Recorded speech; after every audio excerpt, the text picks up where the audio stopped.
الشيطان الرجيم بسم الله الرحمن الرحيم الحمد لله رب العالمين بارئ الخلائق أجمعين وباعث الأنبياء والمرسلين الذي بعد فلا يرى وقرب فشهد النجوى تبارك وتعالى ثم الصلاة والسلام والتحية والإكرام على خاتم النبيين وسيد المرسلين والشفيع المذنبين الرسول المؤيد والنبي الممجد المصطفى الأمجد أبي القاسم محمد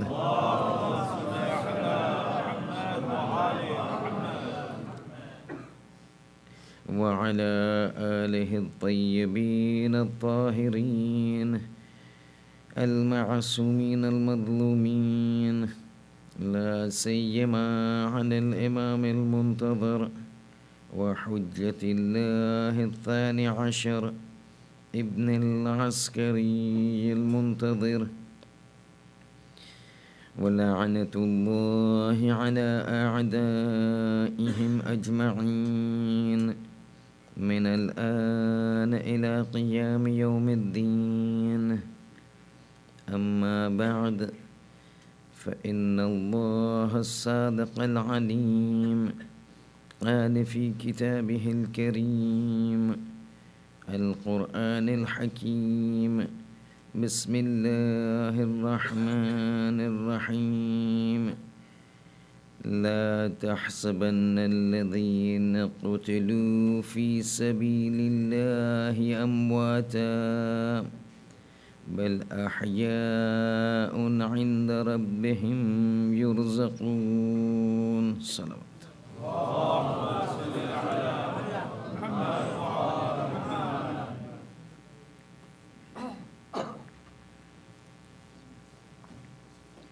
Allah subhanahu wa ta'ala in the Quran is making clear one very important reality with regards to those who have died, and specifically those who have died in the way of God, died for the cause of Islam, for the sake of Allah subhanahu wa ta'ala. In this verse of Surah Baqarah, he states that, remember people, everybody has to die, but there are some deaths that are different from the other deaths.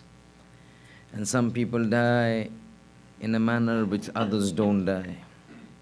And amongst them, there are those who die for my cause, for my religion, for my sake and my pleasure. And when he is referring to these, he tells the people, remember, وَلَا تَحْسَبَنَّ الَّذِينَ قُتِلُوا فِي سَبِيلِ اللَّهِ أَمْوَاتًا. Do not consider those who have died in my way, in the way of Allah subhanahu wa ta'ala, in the path of Allah subhanahu wa ta'ala, for the cause of Allah subhanahu wa ta'ala, as dead. They are not dead, بَلْ أَحْيَاء. They are living, taking their sustenance from their Lord. This ayah that we have recited is a very apparent and clear indication of the kinds of people that Allah is referring to, and the kinds of people having faced situations for whom these verses have come. Because tonight is the night of Sham Ghariba. Sham means night, evening, night. Ghariba means people who are away from their homelands. And this darkness that you see at the back is a remembrance of a certain darkness to commemorate which we have gathered tonight.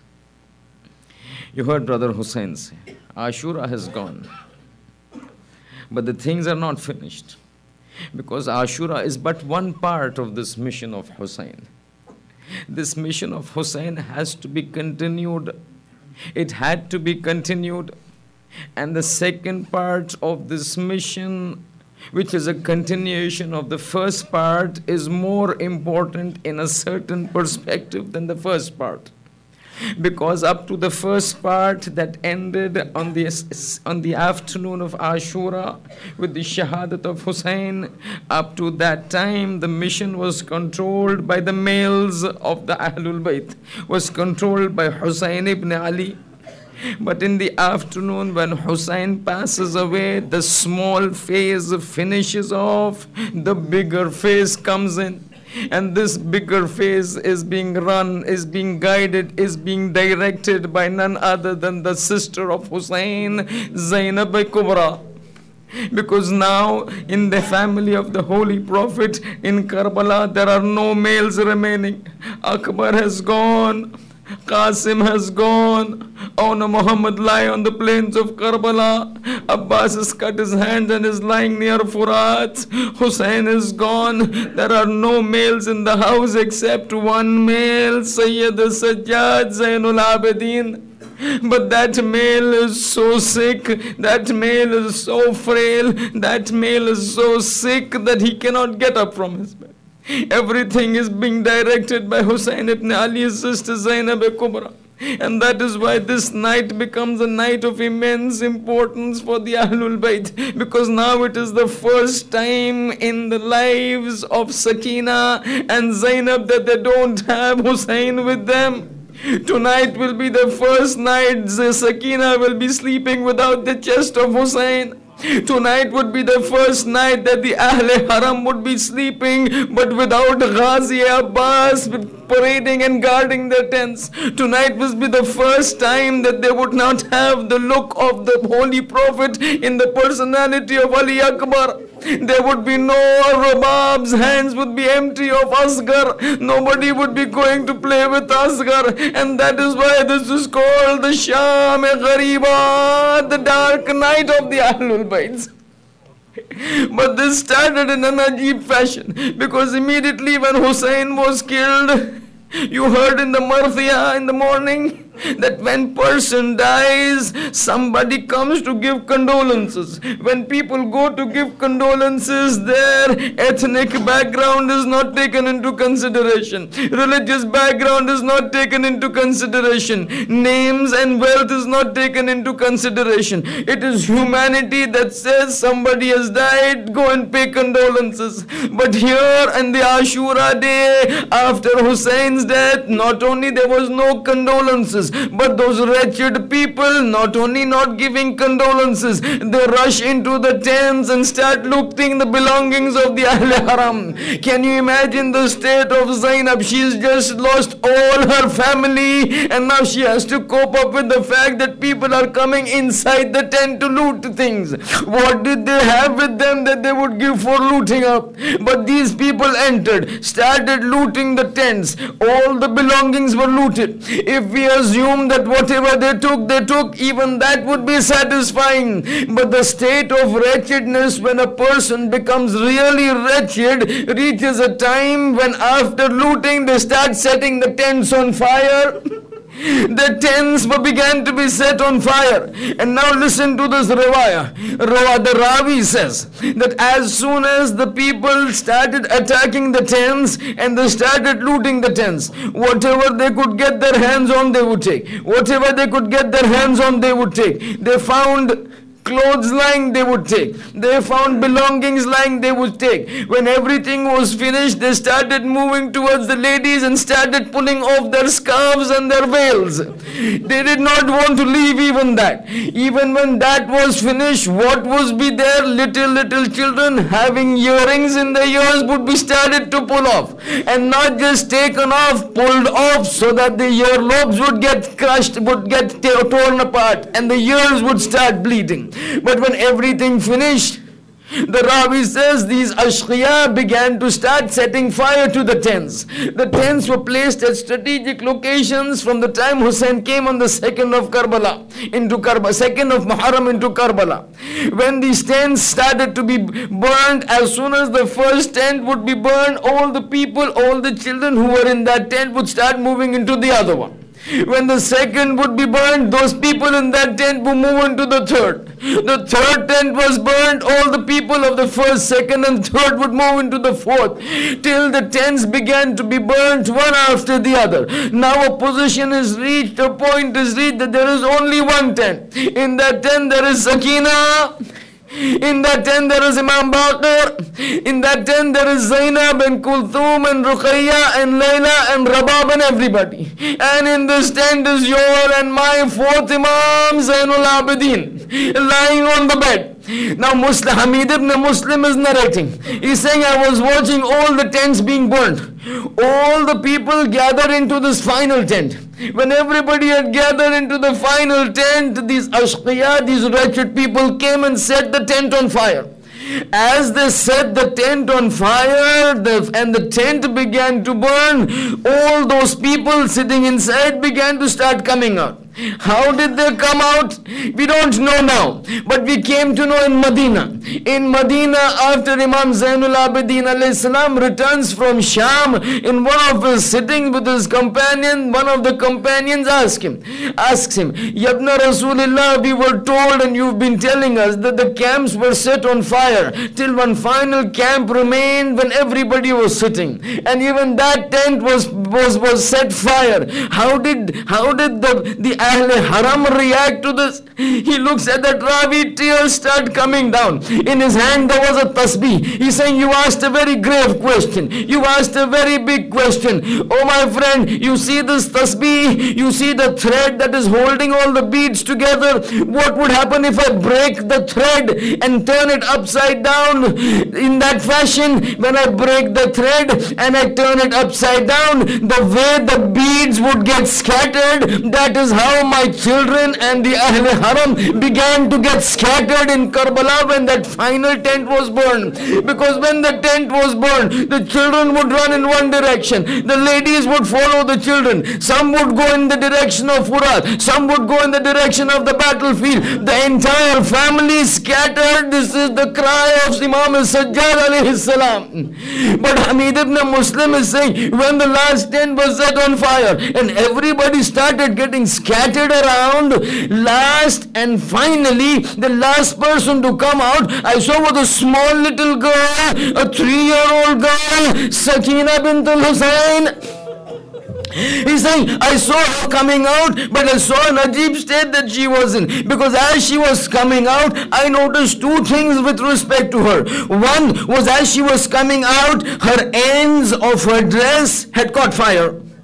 And it was burning. But at the same time I saw that despite her dress having caught fire, that fire was not getting her to be frightened, that fire was not her concern. All that this 3-year-old girl running out of the tent was doing was beating her hands to her chest and saying, oh my father Hussein, where are you? Oh my uncle Abbas, where are you? I'm surprised, a 3-year-old girl, the fire has caught her dress, but she's unconcerned about the fire. I was concerned. So I stepped forward and said to her, Princess, can you just hold for a minute? I want to come forward and help you. As soon as I raised my hands to put out the fire and she saw the hands coming, she steps back and says, do not touch me. You are na mahram. Don't you know who I am? I am the granddaughter of Fatima Zahra. No na mahram will touch me. This Hamid ibn Muslim says, Ajib girl this is. She is alone in the night. The clothes have caught fire, but she's so much particular about the Shariat of Islam.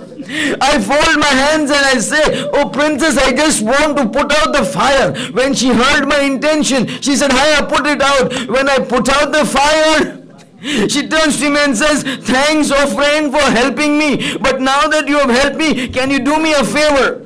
So Hamid ibn Muslim says, what can I do you a favor? At this time of the night, in the darkness of Karbala, she says, just do me a favor. Can you tell me where is Najaf? Can you tell me if I want to go to Najaf from here, how can I go to Najaf? Now I'm looking and looking at this girl. What is she talking about? I turn to her and say, you want to go to Najaf for what? And do in Najaf what? She's saying, you don't know. In Najaf, there is my grandfather who's called Aliya Murtaza. He's also called Mushkil Kusha. Right now I'm in big problem. I want to go to him. I want to cling to his grave. And I want to tell him, Ya Dada, you always come to the help of Yatim. This Sakina is also Yatim. Why don't you come to help Sakina? Children are scattered in the desert of Karbala.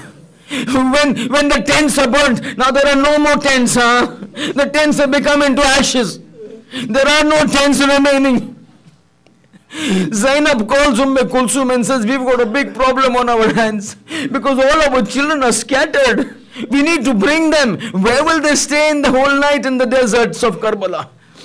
So they start moving. They go to places, they find children weeping, they will pick them up and put them in one place near the burning tents. Sometimes they would find them sleeping, they would pick them up, wake them up, slowly come and bring them. As they would go, as they were going, they come across two little boys lying under a tree. Zainab is telling Umm Kulsum, let us not make a noise. These children are sleeping. By great difficulty they must have gone to sleep after what they've seen through the whole day. Let us go slowly, pick them up and bring them to the tents. But as they reach, they don't see any movement. As they reach closer, what do they see? On those little bodies, they could clearly see the hooves of the horses, the marks of the hooves of the horses. These were two dead bodies trampled by those horses of the forces of Yazid. Now she looks at these dead bodies. She tells Kulsum, Kulsum, pick up one body. I will pick up the other body. But as she tries to pick it up, the body is little heavy. Now she cannot control herself. She looks around over here, no Akbar. She looks around over there, no Abbas. Now she turns to Furat and says, oh Abbas, my brother, had you been here, but now that you are not here, look, your Zainab now has to pick up the lashas. The two lashas are picked up. They are brought. All the children are brought. Now Hussein's sister is counting. 1, 2, 3, 4. When everything is counted, she says, Kulsum, where is my Sakina? Sakina is not in the group. Kulsum, where is Sakina? I don't see my Sakina. Just a few hours ago, just a short while ago, when my brother was going for the last time, he had told me, I am giving Sakina to you under your care. Take care of my Sakina, Zainab. Don't trouble her. Give her whatever she wants. But where is Sakina? I have to look for my brother's amana. She tells Kulsum, you go near the Furat. I am going into the battlefield. As she is going into the battlefield, and she keeps calling out, Aina Sukaina, where are you, my daughter Sukaina? No sound. Sukaina, where are you? It's dark. There is no light in the battlefield. She can't see. She is just calling out, Sukaina, where are you?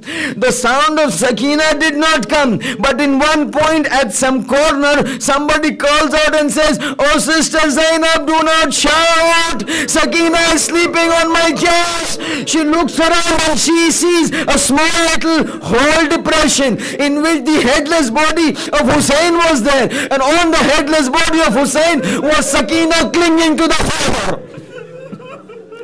Sakina, Zainab goes to her, wakes her up slowly. Sakina, get up, we have to go. So she looks up. He's saying, where do we have to go? He's saying, we have to go and sleep near where the tents were. So now Sakina is saying, but I want to sleep near my father. Zainab says, no, nobody sleeps in the desert. Sakina doesn't say anything. She gets up, holds her aunt's hand and she takes a few steps forward. Suddenly something strikes and she said, what do you say? Nobody sleeps in the desert, but my father is sleeping in the desert. So why can I not sleep in the desert? Zainab says, no, let your father sleep. You're going to come with me. She takes Sakina and she brings them to the children. Now when everybody is around, the children get comforted because they were scared, they were frightened, they were crying, they were missing their dear ones who had passed who had been killed in the morning. They all sit, slowly people go to sleep. The children go to sleep as they are sitting. Zainab tells everybody, you go to sleep. Zainab is your new Ghazi. Zainab is your new Abbas. Zainab is going to take care of you. When everybody goes to sleep, Zainab is taking guard. Can you imagine what must be going through Zainab's heart? Every moment of Abbas's life would be passing through her eyes. Oh, Abbas, now that you are not there, I have to guard. But all of a distance, she sees a light coming from distance. Now she's worried, as if it's a traveler who's coming there.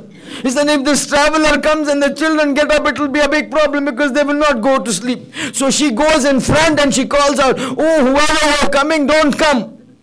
Don't pass this way, turn around. But that lantern doesn't stop.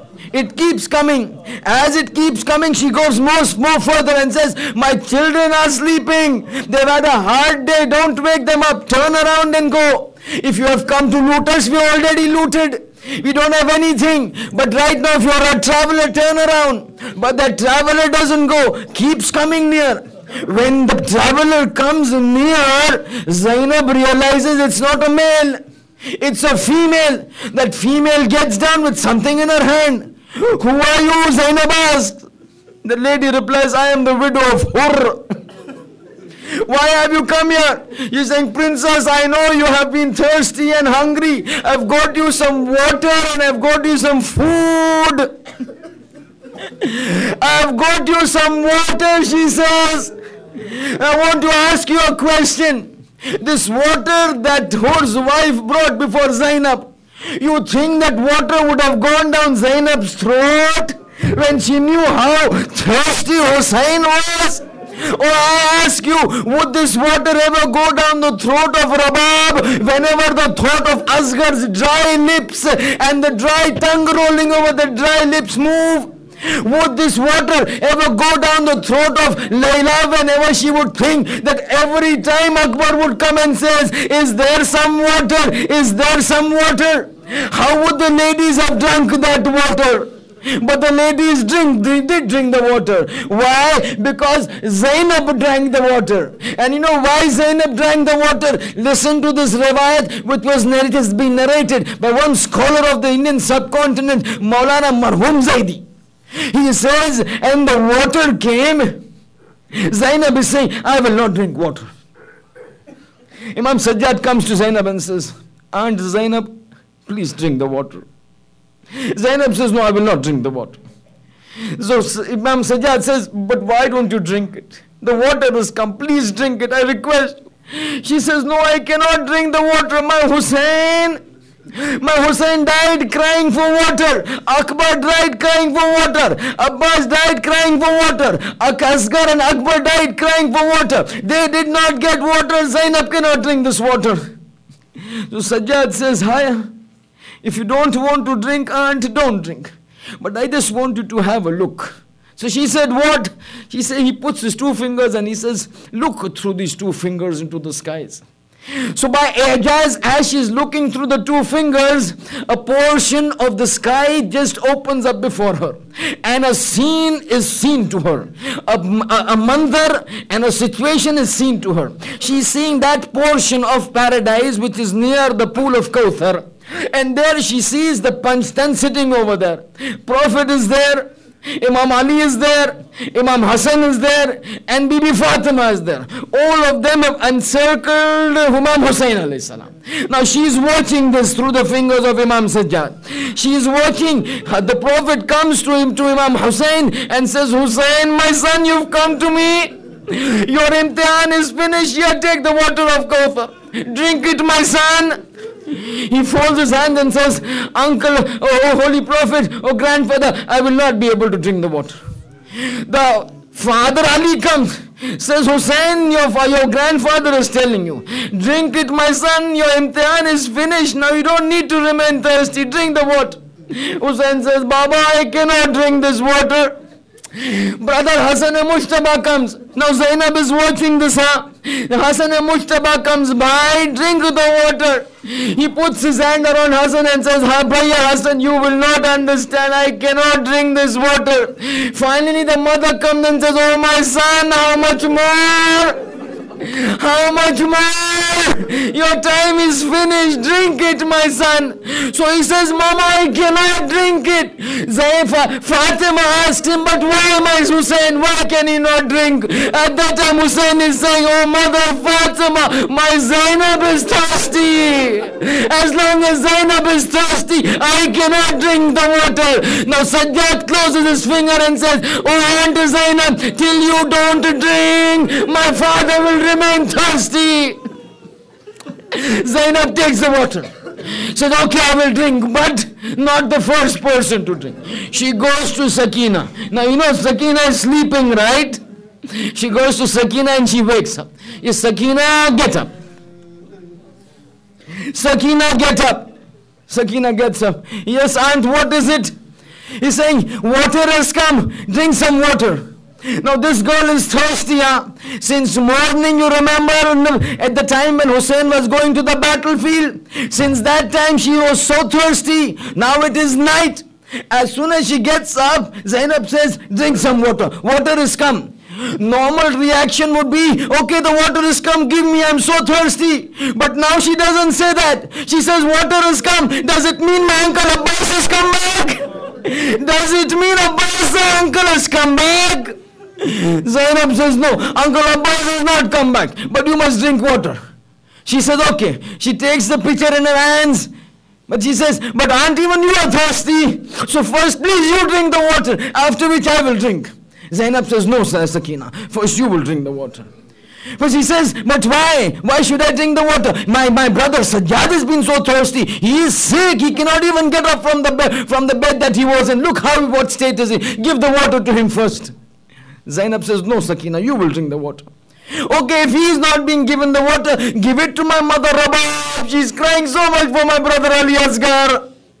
Zainab says, no, Rabab will not drink the water first, Sakina. First you will drink the water. Now Sakina is perplexed. She asks her, but aunt, why is it that it is only me who has to drink the water first? So Zainab says, you know, in our household of the Ahlul Bayt, we always give something good to the one who is the youngest.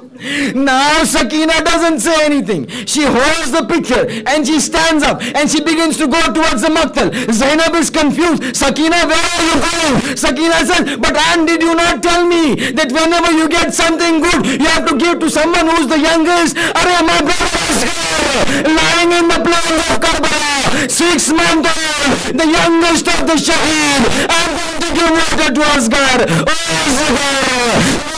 Asghar. Your sister has got your water. وَسَيَعْلَمُ الَّذِينَ ظَلَمُوا أَيَّ مُنْقَلِبٍ يَنْقَلِبُونَ.